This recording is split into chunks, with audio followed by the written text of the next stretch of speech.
Hi, this is Dr. Eric, reminding you to check the link below to get your copy of the PDF that accompanies this Masterclass video. Thanks. Dr. Eric, True North Chiropractic, and today we're talking about day-to-day causes of neck and back pain. Here we go.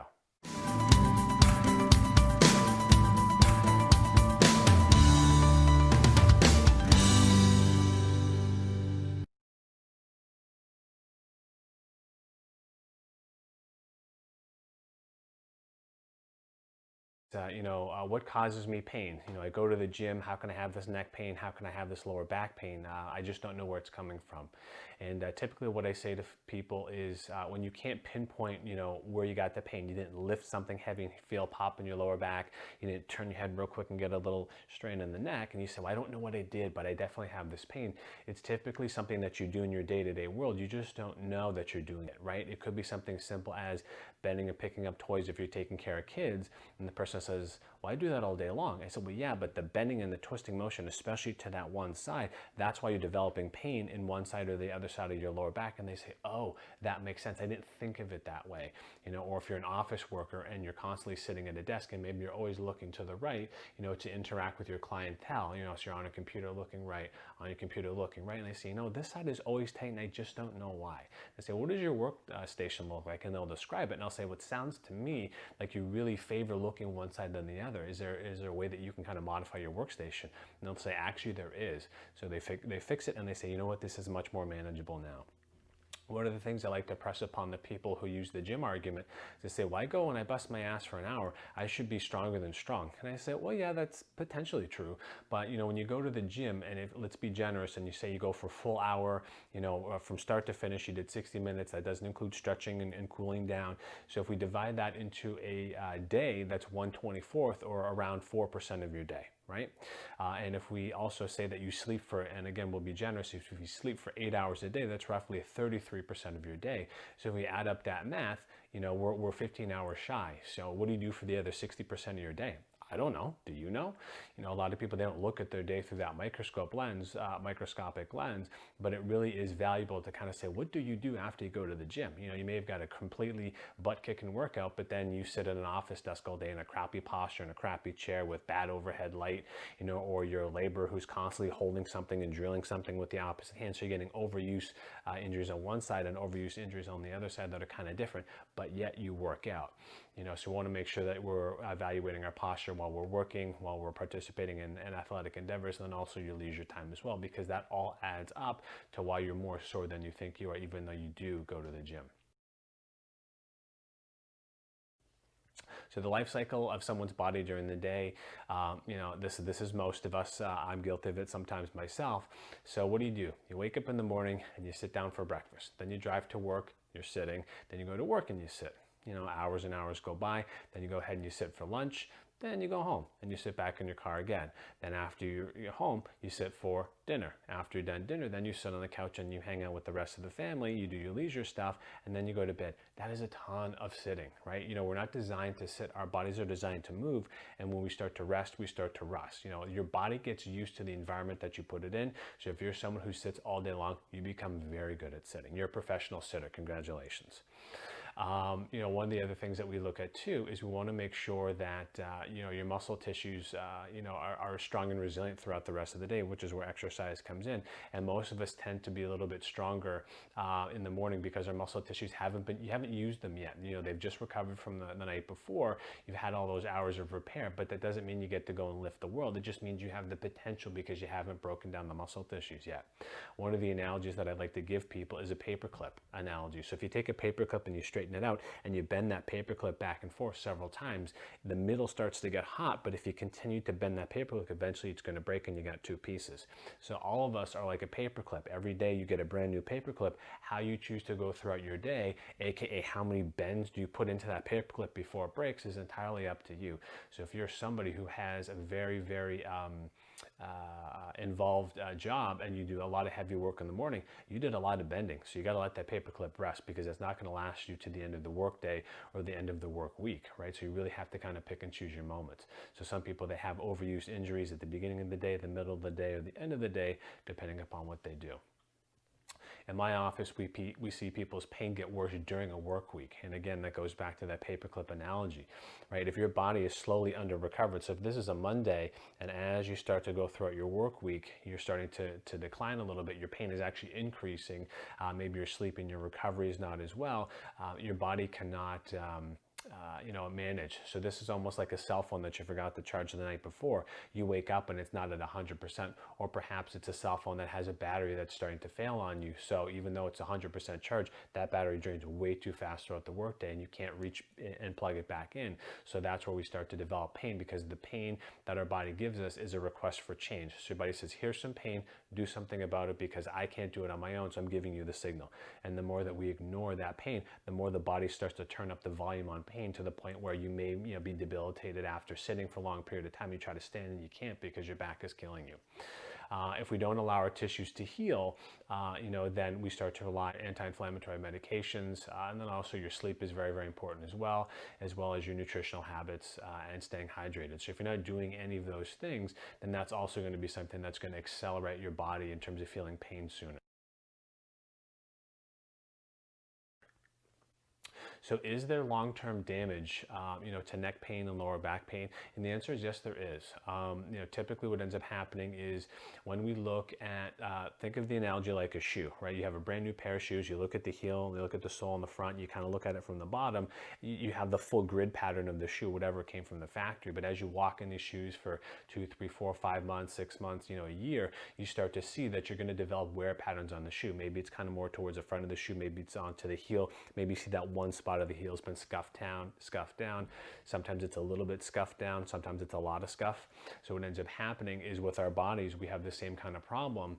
You have these bones that are nice and neatly stacked on top of each other, but those bones can start to shift. They can start to develop calcific ridges on them, and that's the beginning of your arthritic changes, as well as your stenosis as well, which is a crowding of the spinal canal, meaning that the nervous system has less room to work in, meaning your range of motion is limited, so you may not be able to bend as far forward before you experience pain or arch back or twist to the left or twist to the right. The discs that are between our vertebrae, they also start to thin out and wear down as we get older as well, which is also one of the reasons why we start to lose a little bit of height as we get older. For some people it's an inch, some people it's a little bit more of an inch. So if you have less space between the discs, then the nervous system again is going to be challenged, so that way you can't bend and reach and twist as much as well. Also, the ligaments that attach and keep everything together, they start to become stiffer as well. They start to lose some of their suppleness in terms of their ability to allow us to kind of bend and reach and twist. So you may be in a fixed position, and then you go to stand up nice and tall, but the body can't catch up to the work that you did. So you're kind of hunched over for those first couple of seconds, and then you start to straighten up as you start to walk. So what ends up happening is, if you allow this to happen with your body over and over and over again, you're going to start to develop these arthritic conditions. You're going to start to develop these different concerns. And what happens is arthritis, right? My dentist had a great expression, and I share it with you. He said, only brush and floss the teeth that you intend to keep, right? So for me, it was an easy choice. I want to keep all my teeth. So he said, guess what you have to do for the rest of your life? And I said, really, the rest of my life? He said, you want to keep all those pearly whites in your head? I said, I do. He says, and that's what you have to do, right? So it's the same thing with the bones in your body. You have to keep your bones protected, and the only way that we can do it as humans is to strengthen those muscles and to keep the ligaments nice and supple and resilient to day-to-day stressors. The importance of wearing shoes. Shoes are very, very important, and it's often something that we overlook.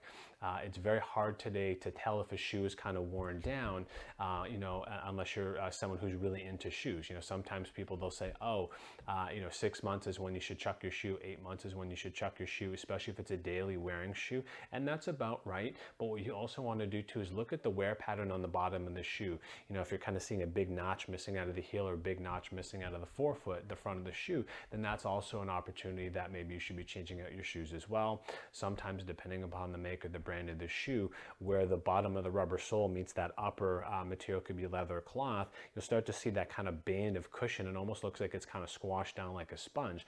So every now and then kind of press into those areas, and you'll actually notice that some of the material is thinned out a little bit, or feels a little bit more on the firm side. And also too, when you're wearing your shoes, you may find that you used to feel great wearing these shoes, but then maybe after half a day you say, my feet are kind of hurting. Or if you're someone who's constantly taking their shoes on and off, that's also another sign that perhaps your shoes need to be replaced. You know, don't just go by the look of the shoe. You say, wow, you know, the tops are looking nice, the laces haven't frayed, you know, these shoes literally look the same as the day that I bought them. But then when you look at the underside of the shoe and it's trashed, you know, that's something to consider as well.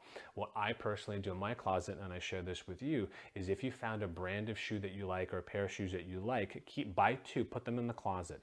And what ends up happening is, number one, you save yourself a trip to the store, but you can compare a brand new shoe versus your currently worn shoe. So you put on your old shoes, you go for a jog, and you say, my knees are a little bit sore today, it was only a 4-mile run, I don't know what the deal is. Put on your other shoes, walk around your house and say, oh my God, these things feel like pillows on my feet. Then that's likely an opportunity for you to switch out your shoes, right? So it's an easy way to kind of compare. Another thing when we're talking about shoes is try to wear a shoe that is mimicking the world in which you work out as well. So if you're someone, you know, again, if your job allows it, if you are a runner, you're obviously going to wear a running shoe. But if you're in a professional setting, maybe you're going to be in a dress shoe. And a running shoe is different than a dress shoe, and also depends on what kind of runner you are. So if you're a minimalist runner who has a shoe where the forefoot and the hind foot of the shoe is roughly the same or similar, as opposed to having a big built-up heel in the shoe in the back, and then a smaller in the forefoot, you know, that type of person could wear a dress shoe and they're going to probably feel similar. But if you're a zero drop shoe person wearing a big hefty chunky heel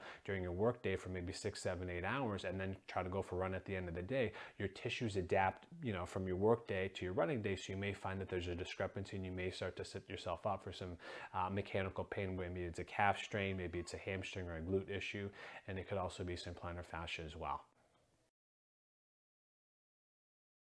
The importance of a mattress. This is a really, really great question, and my answer to every single patient is it depends. A mattress is a personal choice. But what I do is when I talk to someone, I say, what are you currently sleeping on? And they'll tell me whatever it is they're sleeping on. And I'll say, when were you sleeping the best? And they'll say, oh man, when this mattress was brand new, I slept so great. And I say, what is it? A firm, an extra firm, somewhere in the middle? And then you can always kind of check the tag, or you can go back online and check the website, and they'll say, oh, my mattress is a firm. So say when you go to the store, try firm mattresses, and then maybe kind of go up a firmness level or go down a firmness level, and kind of compare and contrast, because our bodies do change as we age as well. Our comfort style starts to change as well. Another thing you want to look at too is you want to look at your spouse, right? Maybe your spouse says, I prefer a firm, and this person prefers a non-firm. So sometimes, you know, bedding companies are getting creative. So they're trying to make a mattress that has kind of adjustable on either side. They're a little bit more expensive.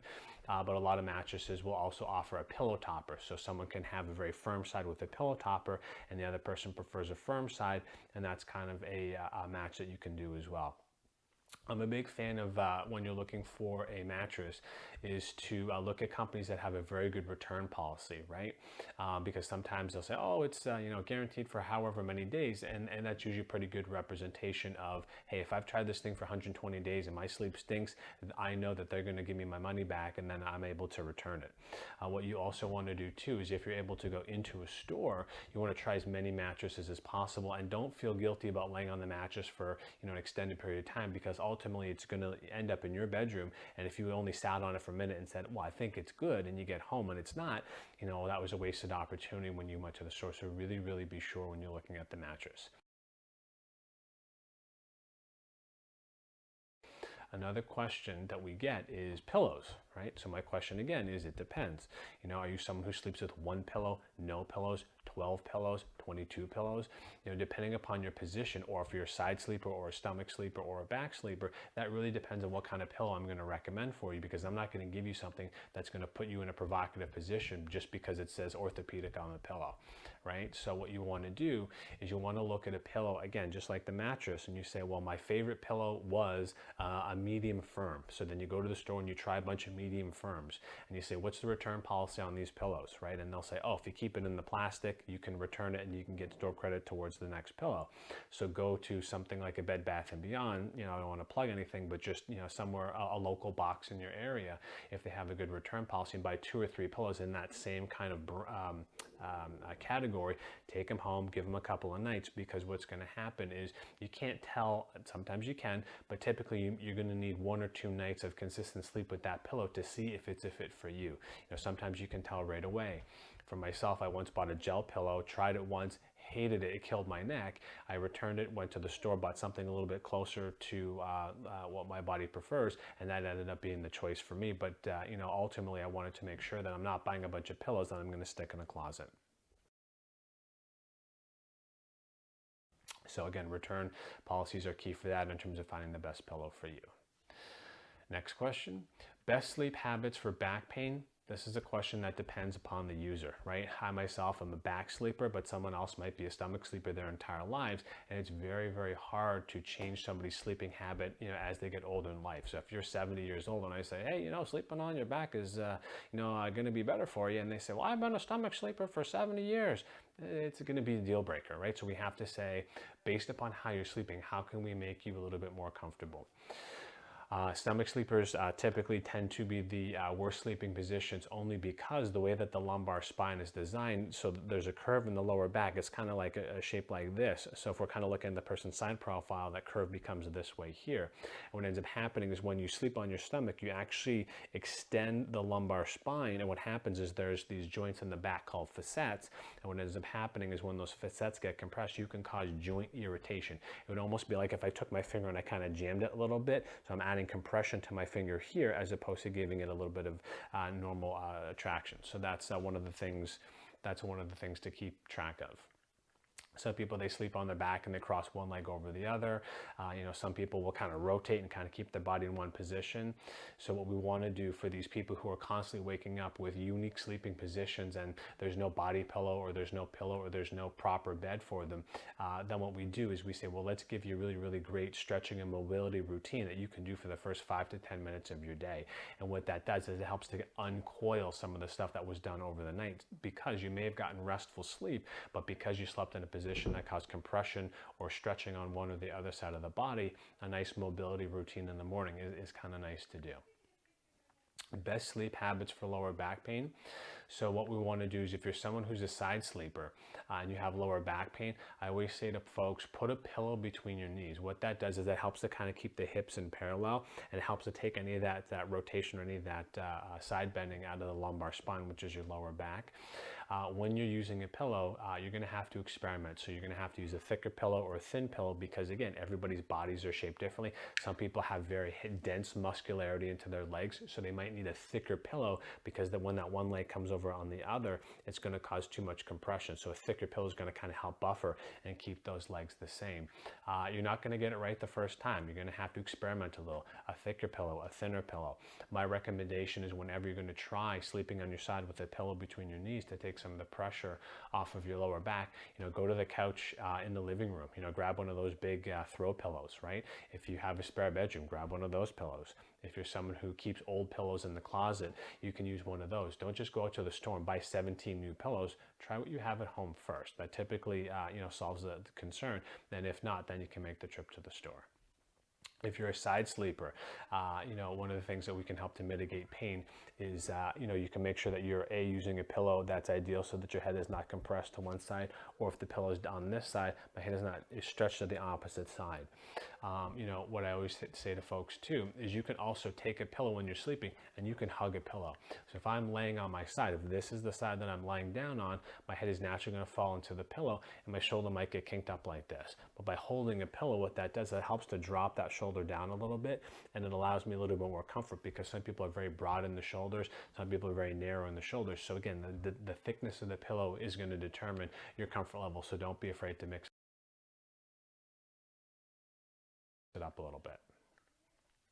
the call to action. So if you or someone you know needs advice about this chronic on again, off again pain, despite going to the gym, despite doing a mobility routine, chances are the routine that they're doing currently no longer serves them, right? Just like our tastes in food change, our tastes in music change, our tastes in television shows change, our bodies do the same thing. So the mobility routine that you were given once before may not be serving you right now. So what we want to do is you want to kind of freshen up that routine. We want to keep the stuff that's currently working, and we want to remove the stuff that's no longer serving you and replace it with something a little bit more efficient. And that's the way to a healthy body.